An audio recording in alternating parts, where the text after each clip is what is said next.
नाज़रीन, हुकूमती वज़रा में अभी तक गले मिलने और मुबारकबाद देने का सिलसिला जारी है। जी जी, ये मुबारकबाद ईद की नहीं है, IMF मुआहदे की है। और तासुर सर, जो IMF रिलीफ है वो IMF रिलीफ लम्हा फ़ख्रिया नहीं बल्कि लम्हा फ़िक्रिया है। फ़िक्रिया पाकिस्तान ने स्टाफ लेवल मुआहिदा तय पाने के बाद IMF को इजहार आमादगी का खत भी भिजवा दिया है कि ये आखिरी डील हो, ये वज़ीर आज़म साहब ने कहा है।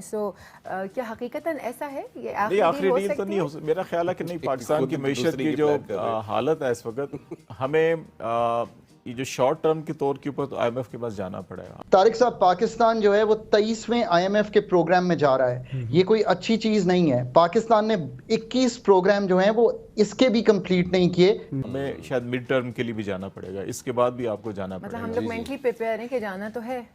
एक सूरत तो यह है कि अगर आप फेयर एंड फ्री इलेक्शन करवाते हैं और अक्टूबर नवंबर के अंदर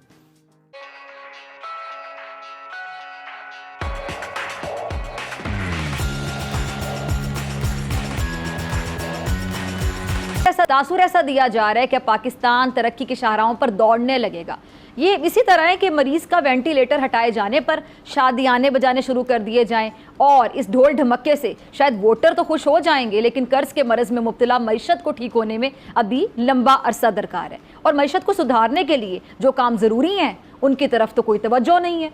टैक्स इस्लाहात से लेकर नीम मुर्दा सरकारी इदारों के नुकसान तक, और फिर तिजारती खसारे से लेकर गैर पैदावारी अखराजात में कमी तक बहुत कुछ करना है, जो मैं अफसोस के साथ कहूँगी कि अभी तक नहीं किया जा रहा। IMF डील को लेकर स्टॉक मार्केट ने आज सबसे लंबी छलांग लगा दी। ऐसी तेज़ी दिखाई कि सारे रिकॉर्ड ही टूट गए। और कल तक जहाँ ये सुर्ख बत्तियाँ चल रही थीं, अब सब बत्तियाँ चिलमिलाने लगी हैं। लेकिन ये जो तेज़ी है, ये हकीकत है या शराब है? दिवालिये से बचने पर सुकून का सांस कह लें या फिर मुआशी तरक्की की मुस्तहकम बुनियाद कह लें? इससे प्राइसेस में थोड़ी सी कमी आ सकती है, थोड़ी सी बेहतरी हो सकती है। बट मुझे मैं ये कहूँगा कि अगले 6 महीने बहुत चैलेंजिंग होंगे। इसके बावजूद कि IMF प्रोग्राम हमें मिल चुका है और 12 तारीख को बोर्ड का अप्रूवल है, लेकिन बहुत सारे इम्तिहान अभी बाकी हैं।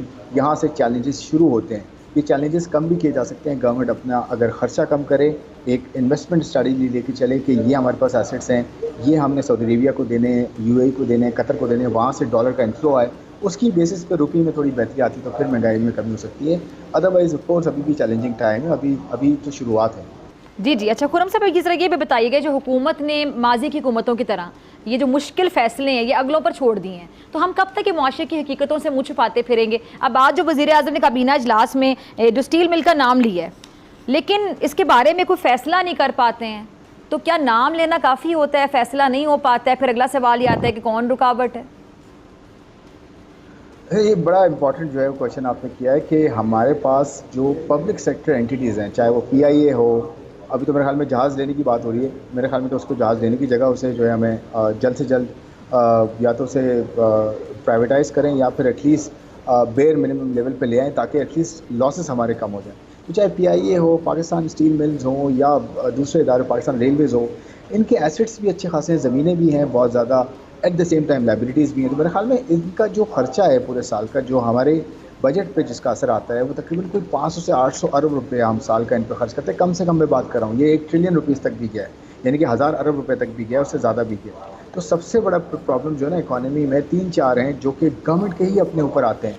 नंबर 1 आपने यही कहा, पब्लिक सेक्टर एंटिटीज़ हैं, इनके जो है 500 से 800 अरब रुपए अगर आप किसी तरह कम करें, काटें, इनमें आप रिड्यूस करें, मैनेजमेंट को या जो भी एम्प्लॉयज़ हैं इनको आप कम करें, गवर्नमेंट का फुटप्रिंट कम करें, रेगुलेटरी फुटप्रिंट कम करें, तो ये जो पैसा है इसमें आधा भी बचा ले गवर्नमेंट। जो भी गवर्नमेंट आती है, ये गवर्नमेंट करे, अगली गवर्नमेंट करे, ऐसे भी करना चाहिए था पिछले 15-16 महीनों में। उसके साथ साथ पेंशन के रिफॉर्म्स है, पेंशन में बहुत ज़्यादा पैसा हमारा जाता है, 1.3 ट्रिलियन रुपीज़ तो पेंशन में हर साल चला जाता है। फिर आपके पास एनर्जी सिंगल फैक्टर है इतना बड़ा जो आपको डिफ़ॉल्ट कर सकता है, एनर्जी का सेक्टर जिसमें आप 1 ट्रिलियन रुपया जो है वो झोंकते हैं हर साल, उसको आप ठीक करें। ना इस गवर्नमेंट ने किया, ना पिछली ने किया, ना उससे पिछली ने किया।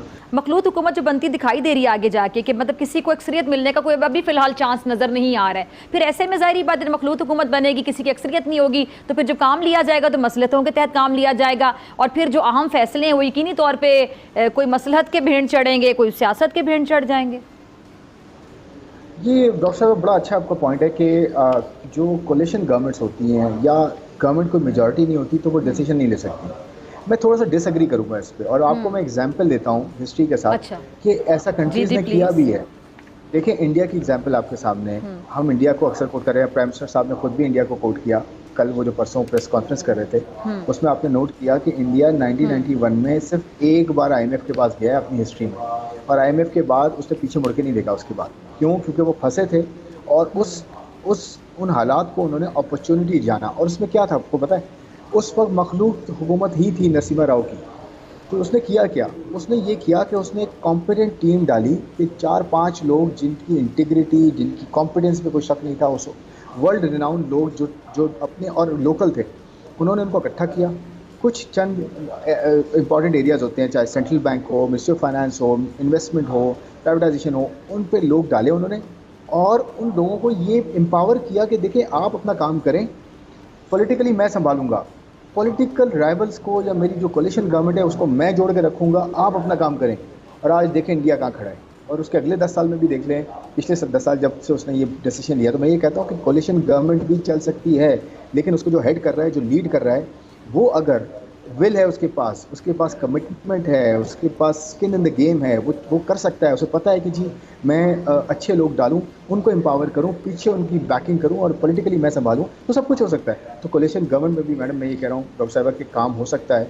सिर्फ इस चीज़ की ज़रूरत है कि कमिटमेंट कितनी है, स्ट्रांग है नहीं है, विल कितनी है। अगर हम नहीं करना चाहेंगे, हम पॉलिटिकल चीज़ों को ज़्यादा जो है वो प्रायोरिटी देंगे पॉलिटिकल डिसीजंस को, और हम इकोनॉमिक डिसीजंस को प्रायोरिटी नहीं देंगे, तो यही हाल होगा जो चल रहा है। फिर तो मैंडेटेड गवर्नमेंट भी आ जाए, कोई 51% या सुपर मेजॉरिटी 75%। हमारे इकोनॉमिस्ट हैं डॉक्टर शफाक हसन साहब, तो उनसे किसी ने पूछा कि IMF से ये जो डील हुई है उससे रिलीफ क्या मिलेगी, बड़े गुस्से में आए।